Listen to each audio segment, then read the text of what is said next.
This is the 5th devlog for a game I've been working on, built around rocket jumping, and the community-made jump maps of Team Fortress 2. As usual, I'll be referring back to topics discussed in the previous devlogs during this one, so watching through the previous videos is recommended.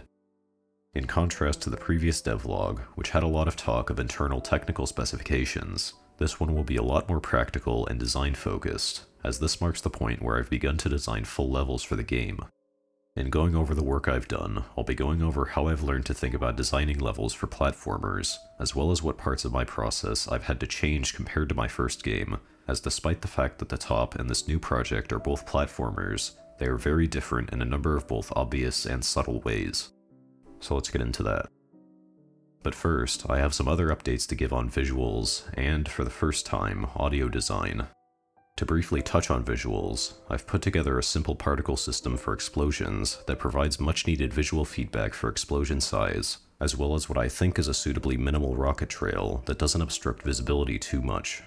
To go along with the simplistic visuals elsewhere in the game, I've kept the explosion visuals similarly very simple for the sake of visual clarity, as the radius of the sphere at its max size is the exact radius of the knockback check done by the explosion. The spark shower and inner sphere of the explosion are included purely for visual flair, and I'll be sure to include an option to disable the sparks since it may be distracting for some players, and it's also easily the most computationally intensive component of the explosion visual as is.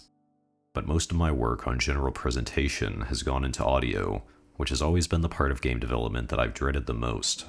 What's worse is that I knew that the audio design for this game would be at least a bit more challenging compared to the very simple sound design I did for sound effects in my first game. Even though I'm still adopting a very much retro, low-fidelity aesthetic, it's a more recent sort of retro where I can't so easily fall back on a very limited soundscape like I could for the top. But I actually ended up enjoying the process, even if the vast possibilities of what I theoretically could accomplish left me feeling like I could always do better. I've learned to temper those perfectionist tendencies over my time making games and writing essays, and I've called all the audio work I'm about to show good enough because of it. For instance, I could teach myself how to make sound effects using synthesizers so that I could precisely tweak whatever part of the sound I'd like to perfection, but that feels unnecessary when so many free sounds exist on the internet that I can edit widely enough to be usable. So here's what I've come up with, starting with the launcher firing sound effect. I decided to go for a gamey grenade launcher sound effect rather than a more traditional rocket launcher sound like Quaker TF2 because I wanted something more immediate and punchy, which I think I've accomplished here.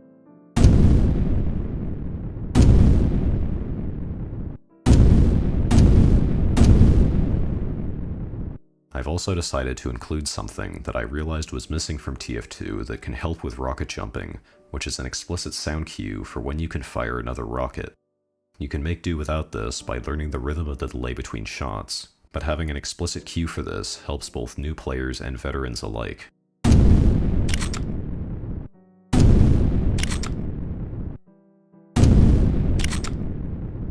The explosion sound effect should also be punchy, just like the firing sound, but the explosion is a much bassier sound that lingers longer as well.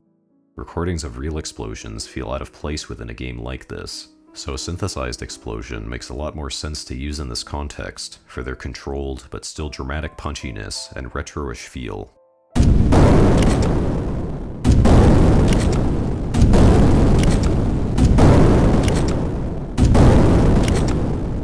I've also put together the sound for jumping, for which I've tried to make something similar to the bass jump sounds from Devil Daggers, which I've been using as placeholders up until this point.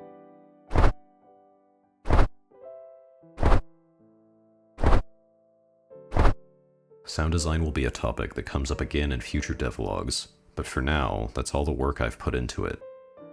Now let's get to my work on level design. As I said before, I already have some experience designing levels for precision platformers from making the top, and as I iterated over older versions of levels in the top based on playtesting, I realized that there's more to designing levels for new players than I initially considered. To illustrate this, video games are capable of testing many different mechanical skills in their players, like tests of reflexes, timing, or general hand dexterity, but they can also test players with more intellectual challenges like puzzles. Every video game in existence can be categorized based on how much it emphasizes tests of mechanical skill compared to tests of knowledge. We can also say where specific genres fall on this paradigm, as action games generally require a good amount of mechanical skill, whereas turn-based games and many puzzlers are much more about tests of how well you understand the game's mechanics. The genre of focus here is, of course, the precision platformer, which is a genre that appears to be almost wholly focused on mechanical skill. Failure states are triggered upon any deviation from the accepted path, and the level design forces players down specific paths in order to avoid that failure state, forcing the player to pass strictly defined mechanical tests to continue the game. Though it's important to note that it's not technically possible to create a game which tests no knowledge. Even the simplest reflex testers you can find online have specific visual design decisions that differ from others, which you have to learn to understand what you're reacting to. Even the simplest 2D precision platformer, where you can only move left or right as well as jump, has specific properties like max move speed, acceleration, or jump height, which you need to learn in order to fully comprehend the limits of movement that the mechanical tests are built around. While this is a useful tool for analyzing game design, I found that it's also a critically important thing to keep in mind for the design process itself, particularly for linear games like this. When it comes to level design and precision platformers like this, the difficulty of a given level isn't just informed by how lenient the margin of error for inputs is, which would be how difficult the mechanical tests are, as the game is also testing your knowledge of the mechanics to some extent. It's through this that you can implement puzzle elements into your levels, though for this sort of platformer, it's probably best to avoid this. Because failure states in these games are strictly enforced by any mistake, implementing puzzle elements into your levels runs the risk of creating very strong red herrings if there appears to be multiple viable paths forward, when in reality, all but one is impossible, which can result in more persistent players stubbornly sticking to a totally non-viable method.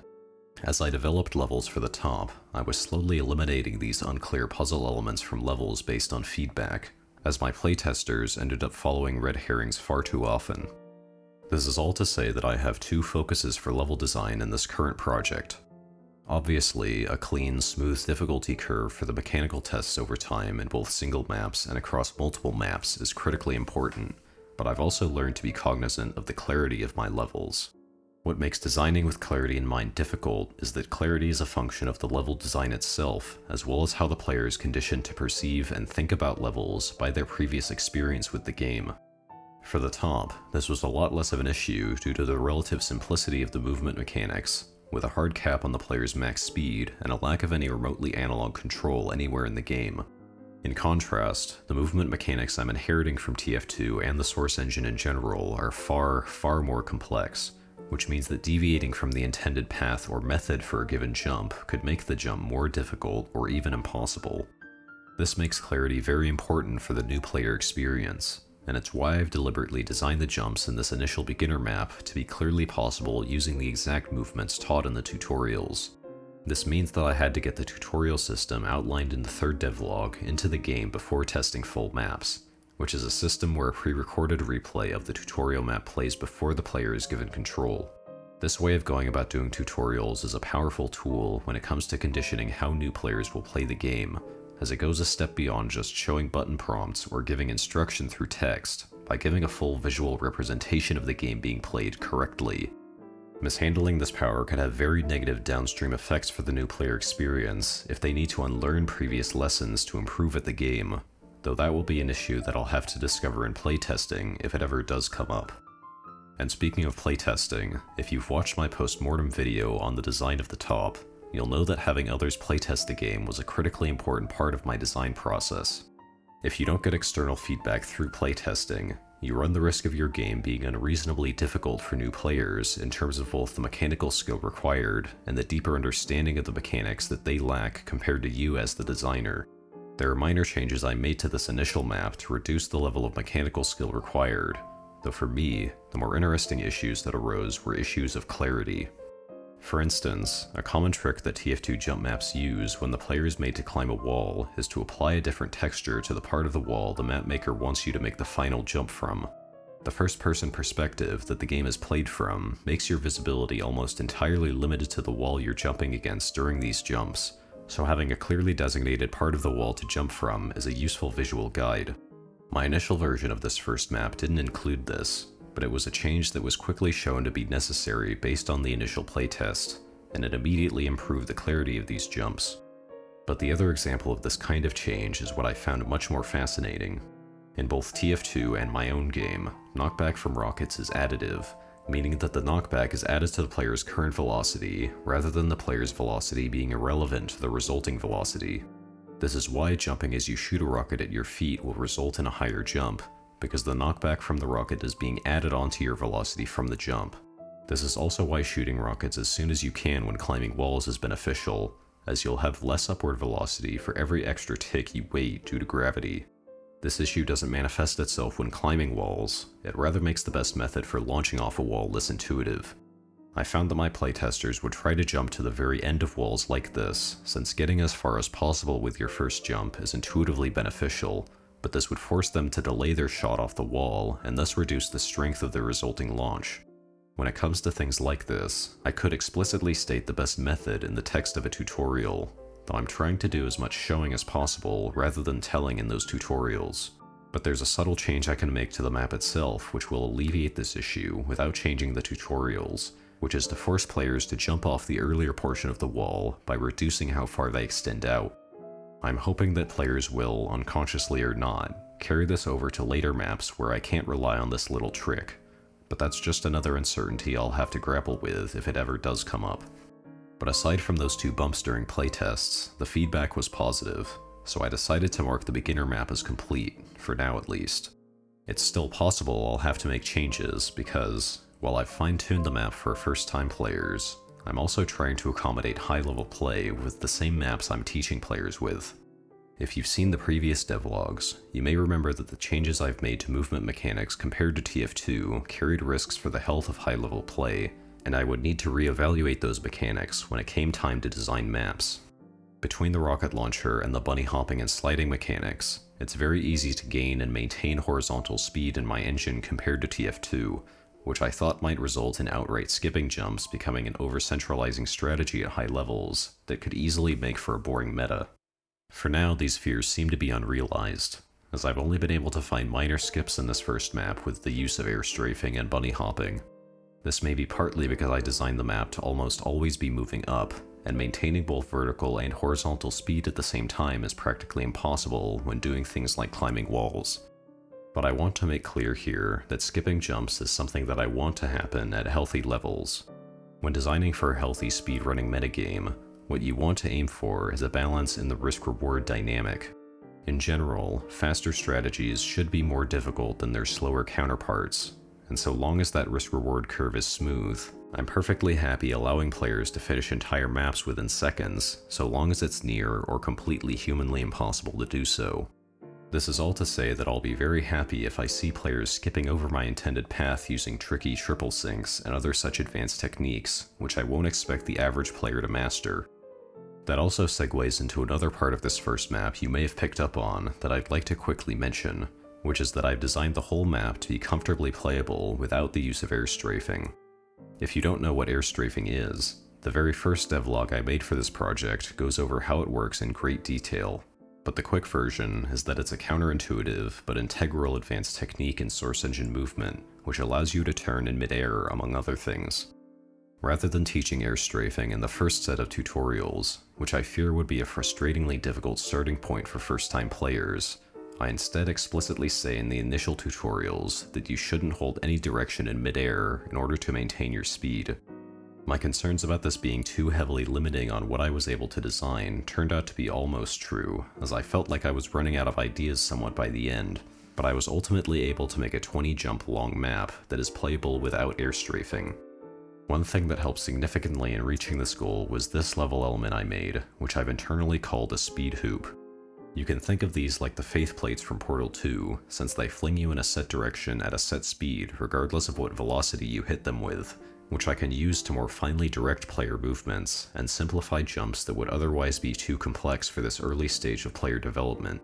However, even though I'm looking out for the new players a lot for this first map, I've also made sure to include some opportunities to use air strafing and other more advanced knowledge to your advantage.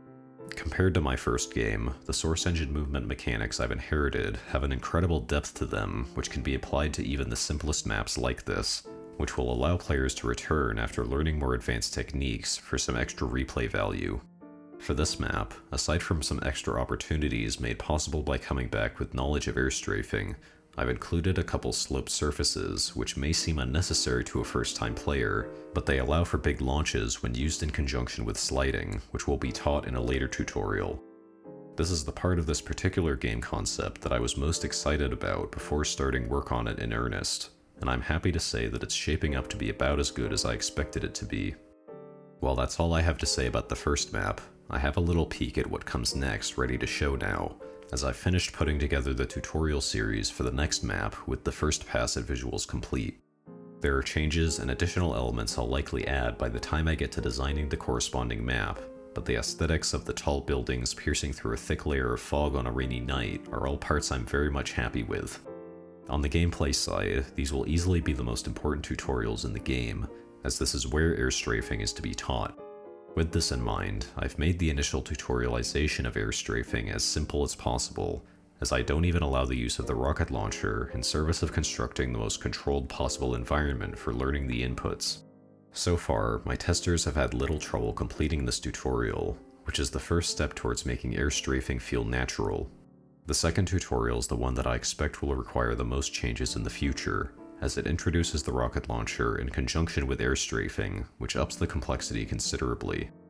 I haven't gotten these latter tutorials tested as of yet, and I'm not sure if what's taught in these tutorials will carry over well to the full map, where there's no replay showing exactly what you should do, but that's something I'll discuss in the next video. And since I've now shown everything I've worked on over the last couple months, I'd like to quickly talk about that next video.